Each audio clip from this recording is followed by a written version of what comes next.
So I love the fact that I feel like our perspective is already growing, and there's a constant thread that's gone through a lot of the guests from the beginning, actually all of them, from Rhett to Dan to Damon, Alex, and we're going to get some interesting perspective next on some different topics. But I want to kind of put a bookend on that part of the show and just say, what can you do as an individual, as an industry partner, as a dealer?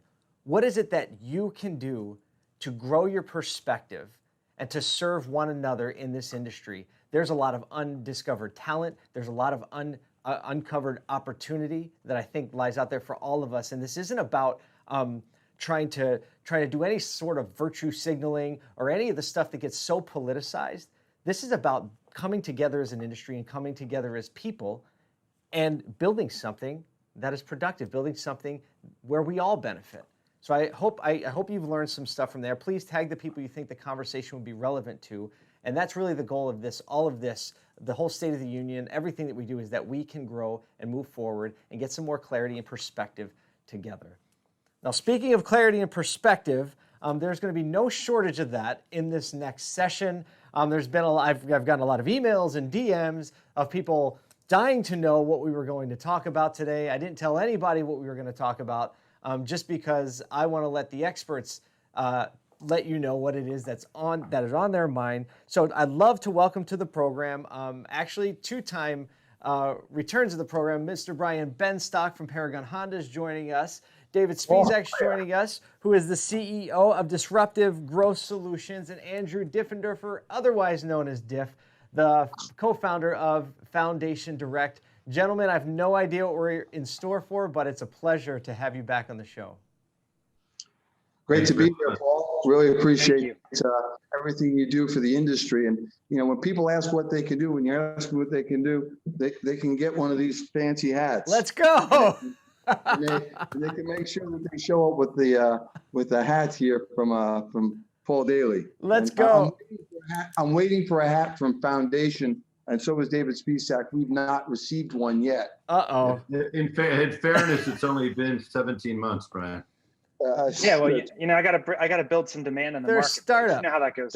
Well, you do that by getting you do that by getting hats to influencers. Come on, we'll talk later. Yeah. This is how you do it. Yeah, I got Paul. That's a cool hat. Or Paul, maybe you could introduce them to branding and advertising. Let's go. Like and just so you know, if you go to pauljdaily.com/merch, you too can own a Clarity hat.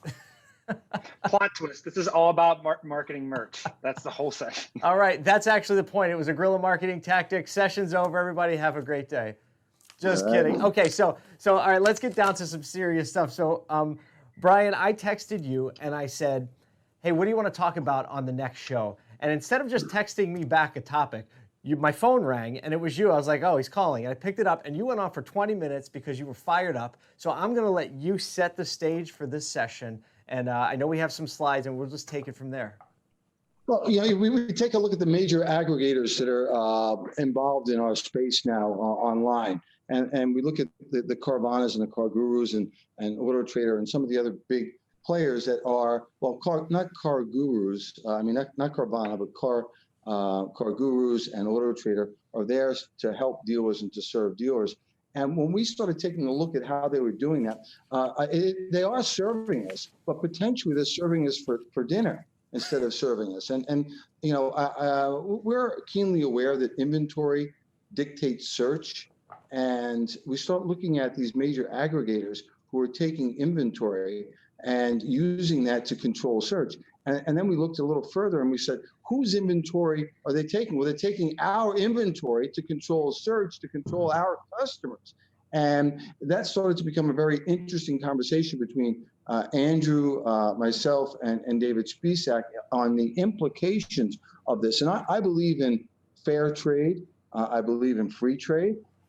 So I'm not here to complain about some of the great things that Carvana and some of the other companies are doing. But I am here to say, as dealers, we need to protect ourselves from what's happening. We need to, one, recognize it, and then two, protect ourselves and our inventory from some of these major aggregators. Okay, so that's a heck of an opening statement. David, do you have anything to add to that? No, I think that you're going to learn, hopefully, we're going to be able to have, be in a situation where everybody's going to learn some very important things. Maybe you've heard of these things, maybe they've been on your periphery, but what we would like to hopefully communicate to the audience, to the dealers out there, is what you're going to hear over the next 40 minutes or so are 5 different things that are critically important to your business now and in the future. Everybody has been trying to figure out, what do I do this month, this month, this month? And as the pandemic hit, we're not through the pandemic by a long shot, but I think a lot of them have gotten their sea legs. Frankly, I would say this: if you didn't have a great second quarter, great June and July, if you couldn't have done it during those months, you really got to go to work. You really have to do some homework, and hopefully this will be a first step. If you did have a great June or July, what we care about most is that you can continue having great months, regardless of what's happening externally, to the greatest degree possible. We certainly hope to deliver that in the next 35 months. Thank you for that. Andrew, I know a lot of people might think we just had you on the show to be eye candy, but can you tell us a little bit about your background and the relevance that you bring to this conversation? Yeah, absolutely. Thank you. This is the interesting thing about what's happened here in the past 4 to 5 months. I've spent pretty much my entire career in the auto industry, and most recently was part of building Google's automotive retail team and strategy, specifically for tier 3 dealers and regional ad groups. And as Brian mentioned earlier, I live and die by data. I look at search interest and how it correlates to sales and how dealers can be more profitable through digital mediums, period. That is ever changing. And recently, because of COVID, it became very, very interesting to me, because the amount of people in the auction place declined, and dealers really had the opportunity to kind of get their unfair share of the market. And as a result of that, you could see profitability being driven by when the dealers were actually having a strategy holistically powered by every profit center in the dealership. This industry loves the new car department. We love being able to say, hey, we sold the most cars. We hit everything that we possibly could this month. The challenge is that the profit centers in the dealership that generate the most income for the dealership are often not marketed. And so I've been really fascinated over the past couple of months and looking at Google trend data, how things that we don't even think about are impacting dealerships today. There are the search interest this month for people in market from a vehicle, for new or used, is higher than it's ever been, if you look at trend data, because people are now seeing a car as a means to freedom. Ride sharing has declined by 25% in major metros. People saying they're going to use public transportation has declined by 25% in major metros. People are now considering themselves car drivers because that is a sense of freedom. You begin looking at other data, best road trips in the US, where can I go within 2-hour drives, weekend vacation road trips. These all have implications for cars. And as new inventories declined, used inventories became the backbone of profitability for the dealership. Yet 90% of the dealerships that I would work with were not advertising their cars and their inventory on the most powerful platform for a buyer, which is Google search. So the interesting perspective is that right now we all have the same tools on the shelf. I can tell you, Google does not have a specific version of AdWords for car dealers. Everyone's utilizing the same exact platform. It's how you use that platform and how you understand the impact of profitability. So that's where I'm hoping I can kind of provide some insight when we have this conversation with that information. Absolutely. So Brian, just to dovetail on Diff, right? So Diff's saying it's the highest search they've ever had for autos right now. You've got a SAR that's projected to be at 13 million. So those things are in conflict, right? And that's, I think the SAR is being capped by inventory constraints. So that's going to create an opportunity for dealers to get margin. Hey, hooray for that, to get some margin back in there. But I think what Diff's talking about also, the important department, that used car department, and something I'm very passionate about, is really being taken over by some of the larger players in the market. And I think if we have the deck, let's start going through the deck. And we don't need a deck to talk with these 3 guys, certainly, but I think it'll keep us. Sure, we'll put the first slide up. There you go. First slide is up. Great. Okay. So it's on your screen.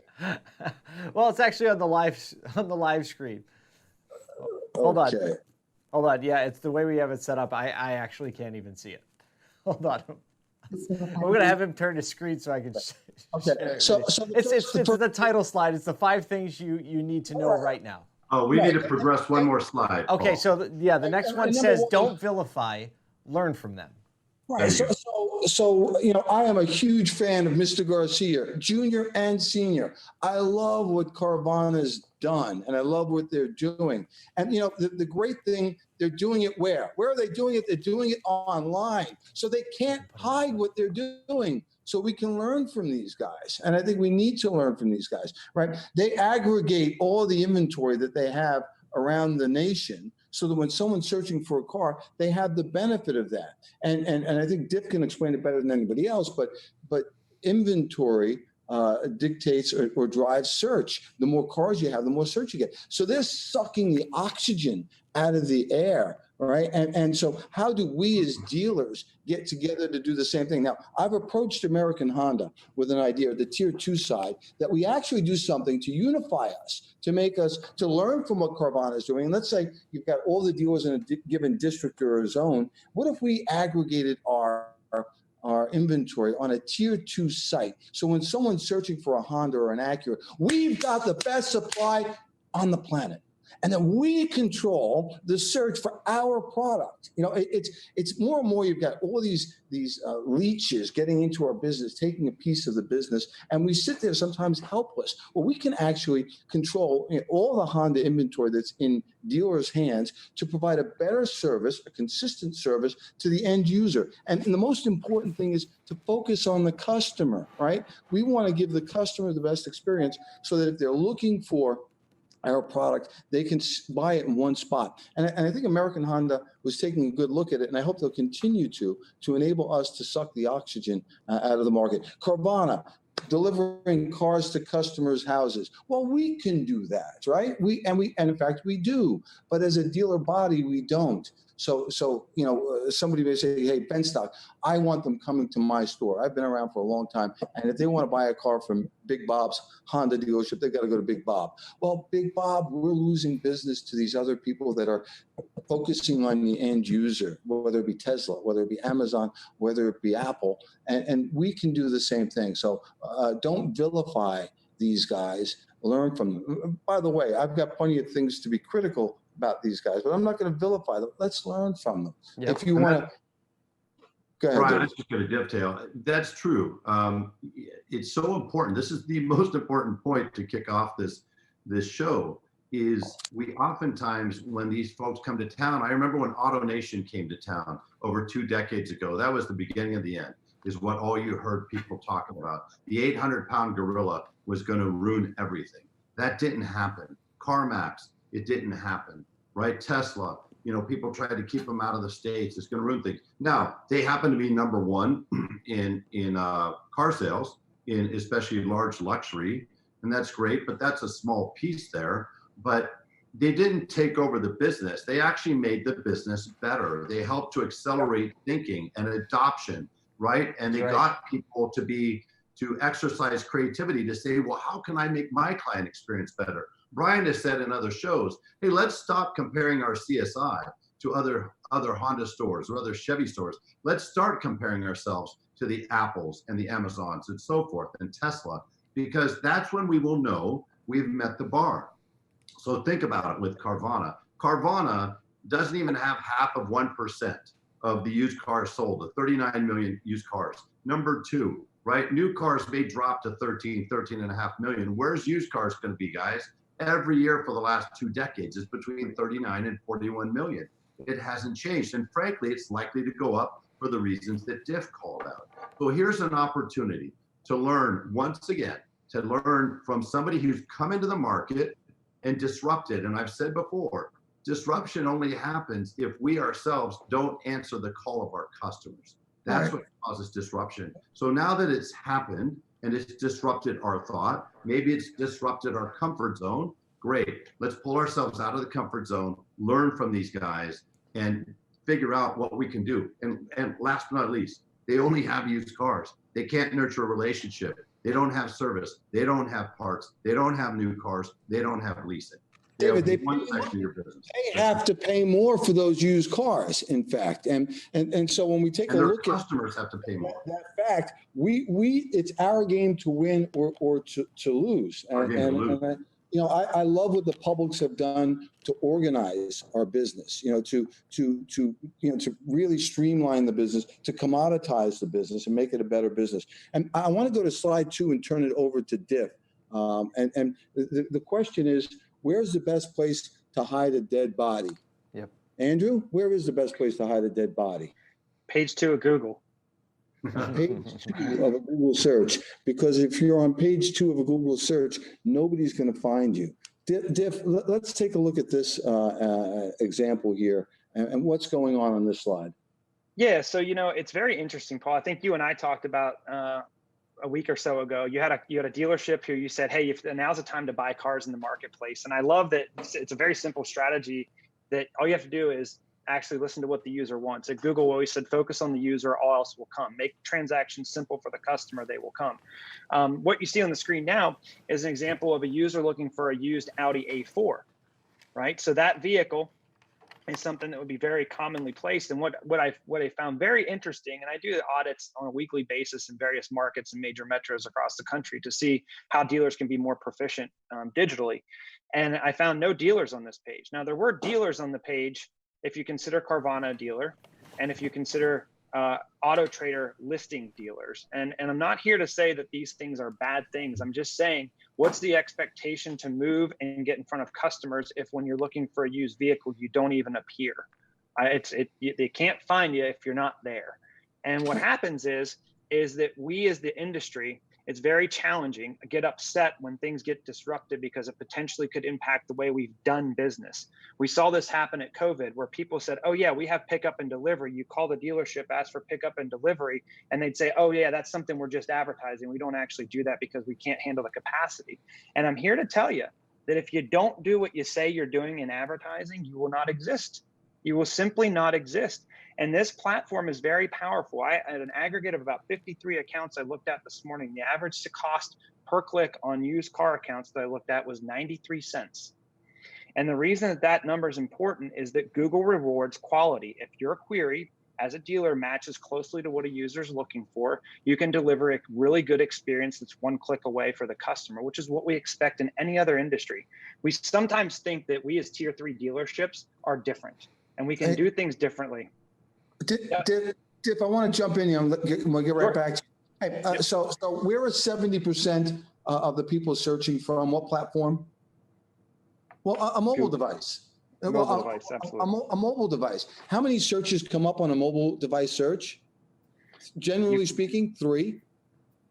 So if you look at this example, and you're a dealer and you spent your money putting your ad out there and putting it in the right spot, you've got Carvana first, you've got Car Guru second, and Auto Trader third. You're not even in the game. You're on page 2. And remember what we said about being on page 2. That's where we hide the dead bodies and nobody will ever see them. And the dead body could be you. If you're on page 2, here's a spoiler alert, the dead body is you, the dealer that's on page 2. And take note of something else too. These guys aren't asking you to come show up in their showroom, right? In their dealership. They're trying to meet you where you are as a client, which is on your mobile device, which is online. So it doesn't matter if we have a $5 million facility or a $50 million facility. Who cares? And what does it matter if they can't find you? That's right. Yeah. And the real plot twist here is if you would have clicked that Auto Trader ad, the top listing featured dealer was a Carvana that had the same ad position in position 1. So they actually had 4 positions on a 3 spot query. They had 4 positions within the top 3. So it gets very interesting. Well, let's talk about that for a second. So why is it Carvana? Like, where's the inventory coming from? Like, you know what I'm saying? Like, who's listing the inventory? How's Carvana getting 2 of the 4? Do they even own the car? They have more inventory than the average dealer. Paul has got 100 cars, 150 used cars out there. They have between 25,000 and 27,000 cars out there. Nationwide, right. So they're indexing much higher. Brian's point with tier 2, what happens? The dealers right now have the power to offset that Completely, 100%. If dealers, instead of fighting against each other, because we tend to be very territorial by nature, but in some cases, you got to rally. You talk about the fact that when we work together, no crisis can win. Here's a perfect example. Hey, dealers, if you work together, this crisis cannot win. Yeah, and that's very well said, because you get the ability right now to say, hey, we as dealers, it's always funny. It's set it and forget it. And last time I checked, I don't think there's massive regulations on where a tier 3 dealership can sell their used cars. You can set your cars to sell nationwide if you want to, and you believe that that's a value to the customer. Nobody's saying you can't do that. It's, do you want to participate in the activity to do that? Carvana could have had that car. That query came from a metro of Pittsburgh, Pennsylvania. That car could have been sitting in Washington, D.C., but they would have. Does that matter to me? As long as they can get it to be cut, we're trained now to expect it doesn't matter where it comes from. It's just, can I get it when I want it? Is the price fair? And if we're not even considered for that, it makes it very challenging. Can you forward, Brian, can you jump in? Paul, can they forward one slide, please? Sure. It's going to have the same heading. Yes. Or you bury a dead body, but the other side's going to be different. We're there. Here's the power of a dealer that does what Diff's speaking about. So Diff, explain this slide. So that, you flip the coin on this thing. This is a query in Brian's market for a used Nissan, and Paragon Honda's in position 1, Paragon Acura's in position 2, aggregating all the used. It's the same exact play that we were combating on the first slide, only the dealership's in position 1 and 2 getting that click. And when that game begins to change a little bit and that user experience takes them right to the dealership website, it drives traffic. I mean, I was looking at an account literally this morning, and I saw a 40% decrease in traffic over the past day and a half in the account. And I thought, man, what's going on here? And literally what happened is they changed the stock numbers and the formatting of the inventory feed. So the cars weren't coming into ads, and ads couldn't be created. And as a result, the traffic dropped 40%. That's a major issue. You get that fixed immediately, you drive 40% more traffic like that, because we know, remember what I said earlier, queries are up because there's more drivers in the market than we've ever had, or people who are considering owning a car than we've ever had. Mm-hmm. So if we have the ability to know that, you just got to be there. Hey, Diff, by the way, isn't it a pretty cool illustration of your point and a lesson for all of us that if you were to change those stock numbers, your traffic dropped 40%? That's the impact. So imagine if you're there, the minute he gets that fixed and he's there, 40% increase. The minute you don't have it, 40% decrease. Where's that traffic going to go if you're not there? It's simple. It's going to go to people like Carvana and others. Because the traffic's there at all times. Hey, and let's understand how this little trap works. The car gurus. I was in a 20 group. This is the next slide. Yeah. If you could advance one slide. We're good. It's up. The third-party trap. Protect your assets. I was in a 20 group, and in the 20 group, a buddy of mine, Charbel, said, "Hey, man, there's this company called Car Gurus, and for $200, they'll advertise your used cars. $200 a month." And I just called my assistant back in New York and said, "Hey, Rachel, find out who these Car Gurus are, and for $200, let's give it a shot."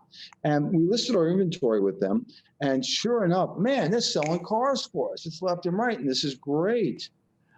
The trap was the inventory. They got our inventory, they got other dealers' inventory, they got all the dealers' inventory. Once they got all the dealers' inventory, 200 became 2,000, became 10,000, became 20,000, because they controlled our inventory, thereby controlling search. We gave our search authority away to this third party, and they started increasing our costs disproportionate to the amount of leads we had. And there was like almost nothing we could do about it.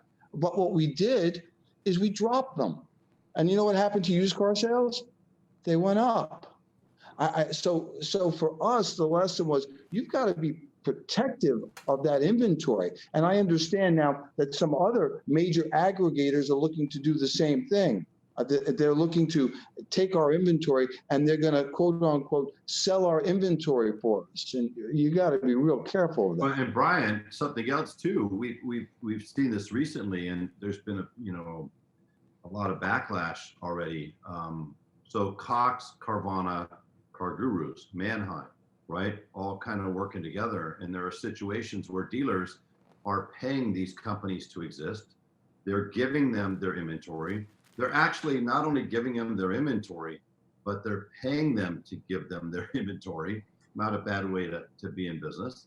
And then fully expecting that when a customer is searching for a car, their car is going to come up. Only to find recently, there's been examples where Car Gurus came up before they did, or Auto Trader came up before they did, or Carvana came up before they did. So all of a sudden you sit here and say, okay, am I getting beaten over the head with my own inventory? And frankly, you know, at that point, I got to protect my assets, because if I give somebody access to my clients, which we've done for years, and we give them access to our dealership inventory, what do they need us for? Well, And that's the reality. David, don't forget, customers don't need us at that point. don't forget the big D there, man. We're giving them our data. Yeah. And they're taking the data, they are marking that data, using that data to outmaneuver us, and we're paying them for the right to do that. And again, I have friends at each and every one of these companies, and you know, hats off to them for figuring it out. But at the same time, they're not going to, you know, they'll send flowers to my funeral. And I don't necessarily know that that's what I'm looking for here. I think the dealers can go one-on-one with these guys and kick their butts, but we've got to be organized in a way that makes sense. And we need the OEM to step in and say, hey, if we give up used cars, that's going to impact our new car sales too. The OEMs can't bury their head in the sand with this. While they're working on subscription and these other things, the termites are biting away at the foundation. While the OEMs turn their heads on dealers brokering cars and undermining the franchise system. And then you've got the used car guys, the Carvanas, and those guys looking to take over. Then you've got other guys looking to sell direct to consumers. Dealers are under attack.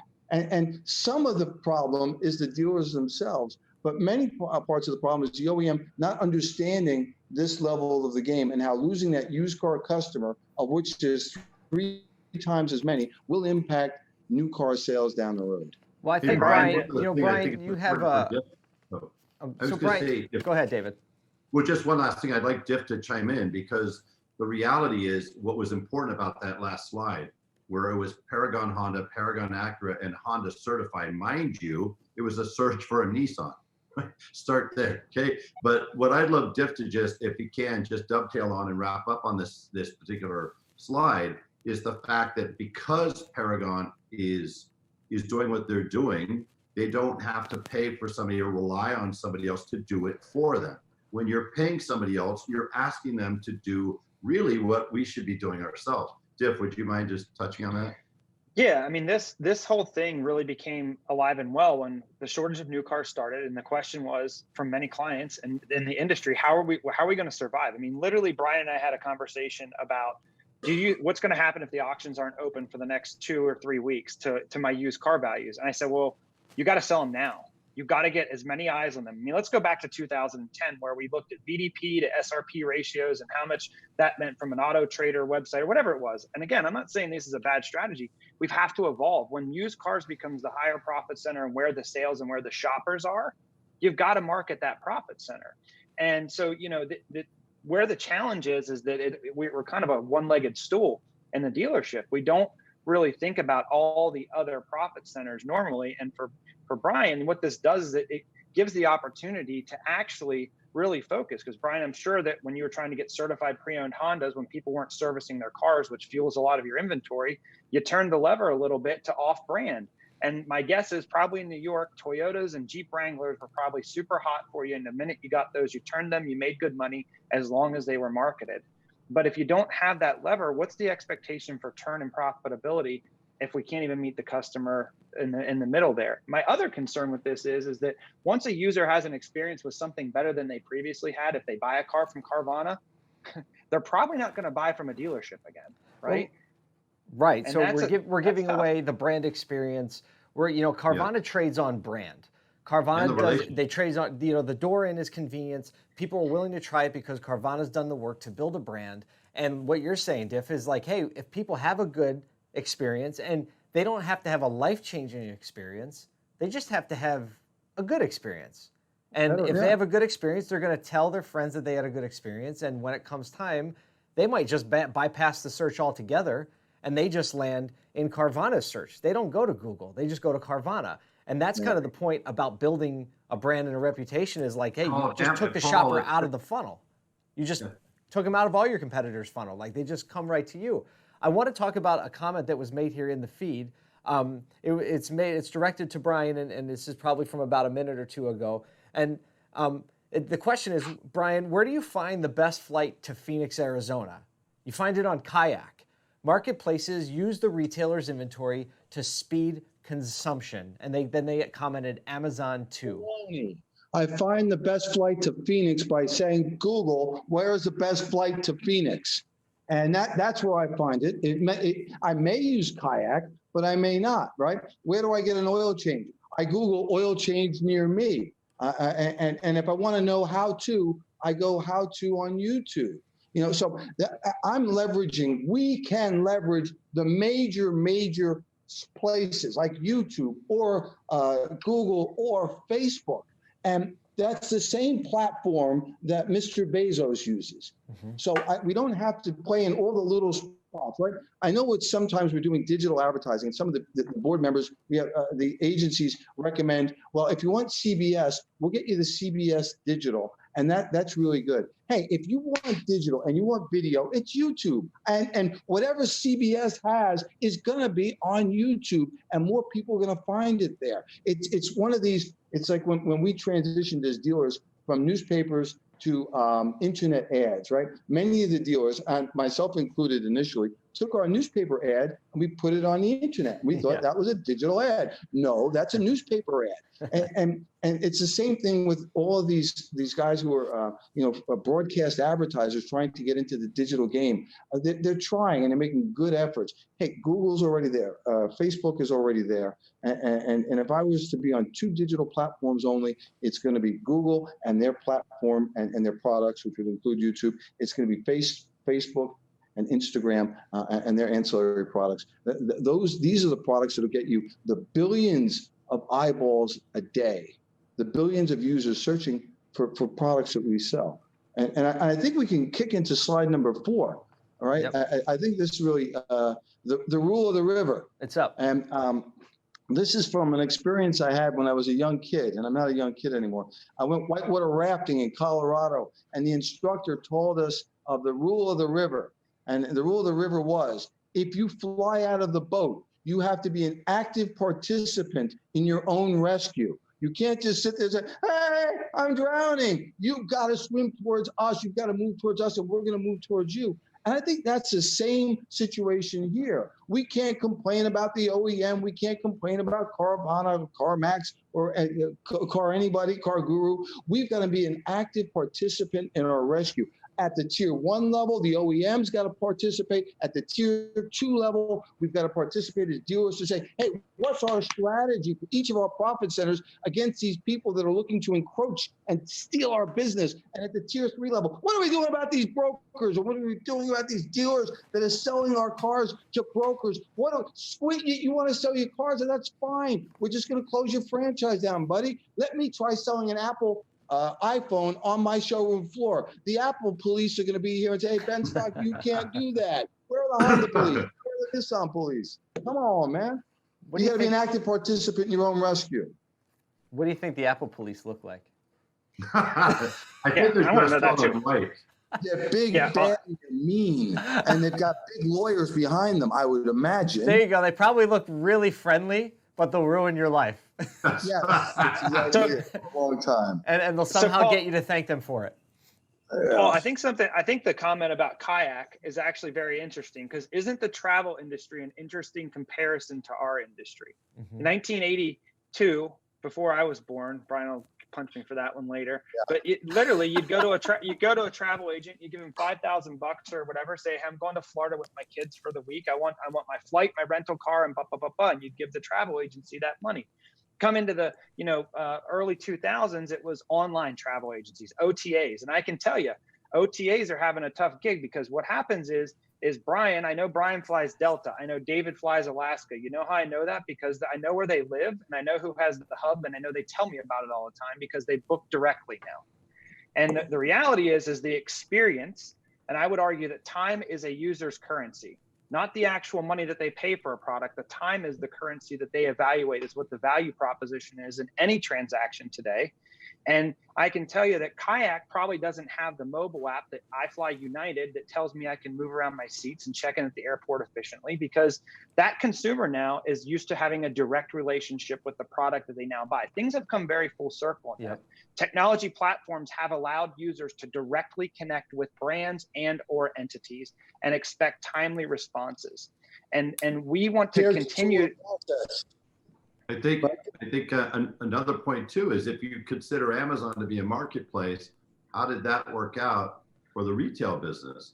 Not Right. so well, right? What you did is you opened a door and you allowed them to take control of the data, the customer, and the experience, and they beat them on all fronts. And as a result, what it did is it programmed us, conditioned us, and taught us to go there, right? Well, and so with Kayak, what happens also, Diff, is I can't call Kayak if I'm having a problem with the flight, right? I can't call Kayak if I'm trying to get an upgrade or I want to get something switched in my flight. I got to go. So what happens is in that case, the airline, if something goes wrong, they get the worst of it, right? And they pay the price for it. But yet Kayak took a little bit of that money out of the pie. And that's what's happened with our business. Yes. Is you got all these people taking money out of the pie, and then you're wondering, why is this such a low margin business? So Paul, let's go to slide 5 because Here we go. It's up. we've seen this movie before, right? And it's happening in our industry all over again. Here's poor Jeffrey, Jeffrey the giraffe, and Jeffrey the giraffe got eaten alive by Jeffrey the Bezos, and ate him alive. And Jeffrey the Bezos said, "Hey, giraffe, man, I'm going to sell your toys for you.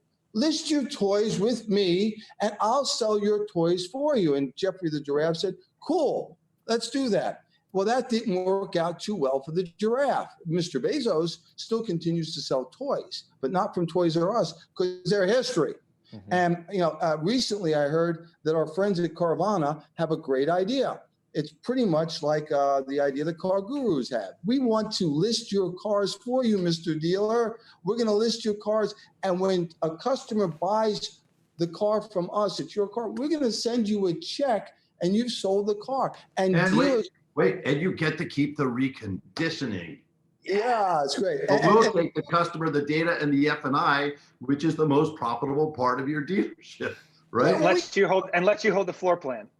David, we get the part that sucks, right? We get the acquisition, we get the storage costs, we've got to pay the rent on the cars, Auction fees, logistics. And then, by the way, it doesn't sell, so we list it now with them. And if it sells, they don't pay for the car until they're delivering the car, a la Amazon. And like you said, they get the fat, juicy part of the income, which is the finance reserve. Hey, what about their turn? How is their turn measured? If you sell the car, then you buy it, that's incredible turn. Andrew and I worked on a formula many years ago, and it's not about the amount of gross per car that you make, but it's the dollars per day per space. And we figured out that on a 100-car inventory at $166 per day gross, that's front to back, you can make $500,000 a month. That's $166 per day per space on 100 cars would give you $500,000. So imagine if these guys are going to have that kind of turn on thousands of cars, the billions of dollars that they would make. Come on, hey, Brian, guys. Do you think that could have anything to do with the fact that they're valued 6 times more than lithium? Yeah, I'm sure. All right, so let me jump in here for a second, because you just said something that there are probably a whole lot of dealers that are unaware of. So what you're saying is Carvana is partnering with dealers to sell dealer inventory on Carvana's site. They are starting, from what I understand. They had a pilot program out for over a month where dealers can sign up, and you list the cars with us. We'll sell them, And what that does, obviously, it requires no capital on the part of Carvana. It's actually brilliant for Ernie's people. It's a brilliant concept. And so what they can do is they have no acquisition cost, no holding cost, no anything. And then what happens, the other thing, Paul, is Brian, which cars do you think are most likely to sell when you give your inventory to Carvana? It's going to be a cherry picking situation. It's going to be all the great inventory. You're going to get left with the thugs, right, with the crappy cars that are there 40, 45, 60 days later. And so you get hit in the head one more time. It's called wholesale loss or write down. Geez, you lose the car that you can make money with to offset this. Well, let's put a couple more pieces together. So 2 years ago, just remembering, 2 years ago, I saw Ernie Garcia speak at the NADA or at the Automotive News Retail Forum prior to NADA. And he said, you know, we're at 0.5%. Our goal is to get to 3% or 4% of the market. In order to do that, inventory is going to be a major hurdle. We know we need to partner with dealers. And let me tell you a personal story. I know several dealers that after that were like, I need to go talk to Ernie, right? Ernie's a great guy. He's a very savvy businessman. You started off the session by saying this, but you, Brian, you have this philosophy. You say all business are organisms. They are hardwired to survive, right? We're all that way, right? And so you're saying, but it might be irresistible for me as a dealer because you say, wait, you're going to pay me retail and all I have to do is let the car go and take a check. Like, why wouldn't I do that? Oh, and by the way, I would argue the customer satisfaction might be a little higher when the Carvana truck picks up with your inventory and you wave bye to it going down the street because you couldn't figure out how to do that yourself and your profitability is going. That's where the crazy part of this begins to get. And again, here's the thing: we in the industry are making, like, we're having a topic about this. The customer doesn't care. The customer wants the car. The customer wants the car. Well, they want a good experience too. But the thing is, if they trust Carvana. Just even though they've had no interaction because they sell cars, but they're not a dealership, right? Which says a lot about the user experience itself, Paul. You know, when the user experience is brilliant, people not only are more likely to trust you, but oftentimes they pay more for that very same car than they probably would have paid for it on the dealership's lot. That's the irony. Let me get this right. Ernie Garcia is inviting you for dinner. He's not going to tell you that he's serving you for dinner. And that's the part of it that people don't understand. He's inviting you for dinner. He's taking really, and I don't want to say that he's taking a page out of Car Guru's playbook, but he's now going to get all this inventory that he has zero acquisition cost for. He has zero cost for holding. He has zero cost for anything until he sells the car. Hey, we can do this, dealers. Like, and any dealer that wants to do that, let me list your inventory for you. And I tell you, I'll sell your cars. I'll sell a lot of your cars and I'll have the same benefits. We just need to be cautious about what we do because once they have, instead of 25,000 cars in stock, they have 250,000 that they can advertise. Yep. Well, then it's not, now that's a vacuum, that search authority. They're going to suck all the oxygen out. Which just gets us right back around to the beginning of the conversation. Right now, you managed right to the very beginning of the conversation, giving your inventory and your inventory data to other people who now can aggregate it, leverage the search authority, and subvert you selling that car to begin with, which just perpetuates the cycle. And guys, why do they need us at that point, Paul? And the reality, what we've seen before, for all of us who have seen this movie before, and we have, is that's where you have a Toys R Us scenario, right? They have the customers, they have the data, and they have the toys. We don't need Toys R Us. Hey, your time is done. You're done. And so what happened to Jeffrey? He had to pack his little tiny got the stuffing beat out of him. And the other piece of that too is, you know, take it one step further. What if you're the company that made paper towels and Amazon has a product now called Amazon Basics? They then control the product, right? There's a massive change in the, again, I go back to the user. Is that called Rivian? Is that what you're talking about? I mean, you know, I can tell you that I've known several friends that have bought Teslas, and I'll tell you what happens on the Tesla. They pay full pop. They usually trade their car in with the Tesla thing. They put the little key box, the person comes out, and you know the average trade value, I've been tracking this because I'm a weirdo, but every friend I do trade a car, yep, I traded my car. The average trade value is 48% below book value when they trade their car with one of these entities, because you know why? They made good use of their time and they didn't have to haggle at the dealership. So there's a lot of profitability. And here's the great thing, Paul. You said we're back at the beginning. Every dealership in the country can do everything that we're talking about right now. If you lean in and it's the rule of the river and you become the active participant in your own rescue. Do these things. It takes a little time. It's evolution. I mean, if you're a living organism, you find a way to evolve. I can tell you, Brian and I are both runners, and you can't run a 3-hour marathon by running 12 miles a week. You can say you want to do it, but you can't do it. You got to put the plan into play and start taking action. Brian, you've done this phenomenally with 24-hour service and outproduced the problem. But like we're just all passionate, and we got on this topic because we believe that this is kind of the wake up the industry needs for the evolution of our industry. You know, the enemy is not the other dealers, right? That we have a Honda dealer 6 miles away from us. They're not the enemy. They were in the same uniform we are. When it comes to service, they're not the enemy. It's the 17,000 independents that are around us. When it comes to sales, they're not the enemy. It's Nissan, Toyota, the brokers, those other guys, the hucksters that are trying to steal our business from us.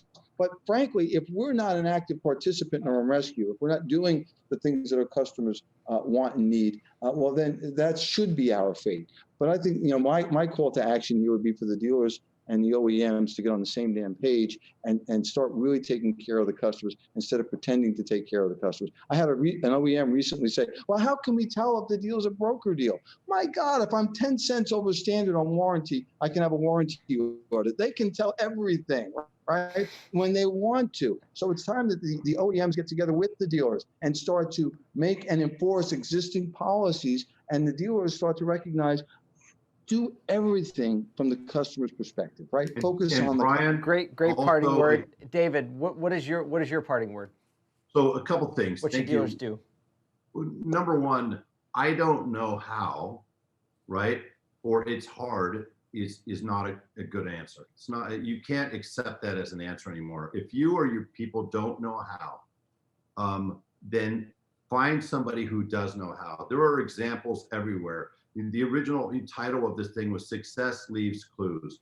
Diff, you were talking about what they're doing at Paragon. We showed it in search. We've seen it before on that heat map, where all of a sudden they've gone from 10 pickups a month to 4,000 pickups a month, and a doubling of fixed ops gross in a way that should not technically be able to happen. So if you don't know how, connect with somebody who does. And success does leave clues. So find dealers, connect with dealers that can teach you. And the second thing is what was I going to say? One other thing is, I'm going to pass it to Diff. I don't want to hold people up. All right, Diff. I think that you probably have a little. I know it was. Go ahead. Band together. This is not the time for us to be in silos.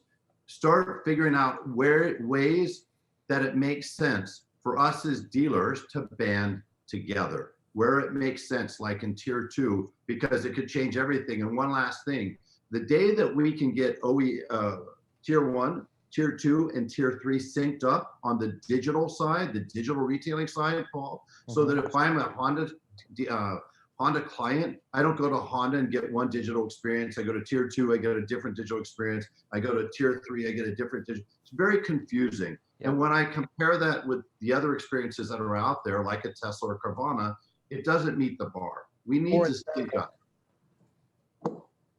Andrew, so I think that you can probably bring a little bit more like boots on the ground, practical thing. Dealers probably right now saying like, what can I do? Like maybe I'm aware of the problem now, or I'm aware of some things that I weren't. I understand that I have to do something with my data or my search.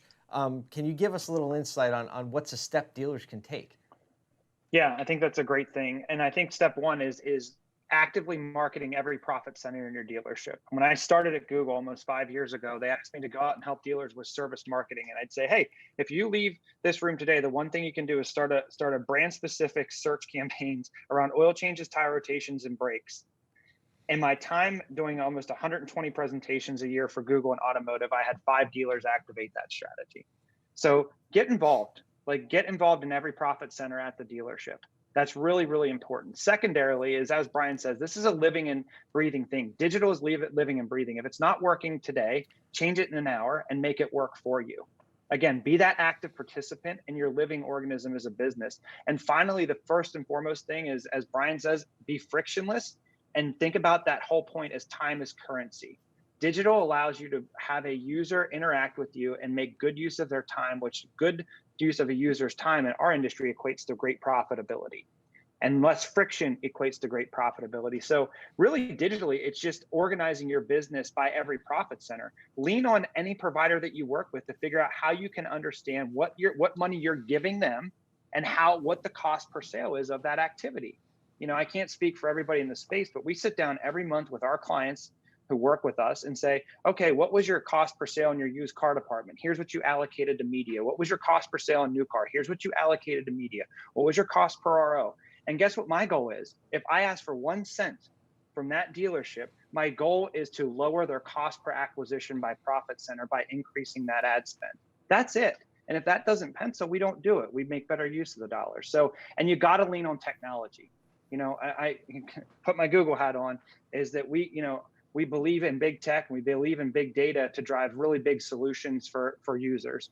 And I think that any dealership who's not embracing technology today is really, really going to be at risk for various amount of reasons, but particularly in the way you're going to be able to leverage that data safely in a secure, private manner to enhance your user's experience. And Diff, it's got to be the right technology.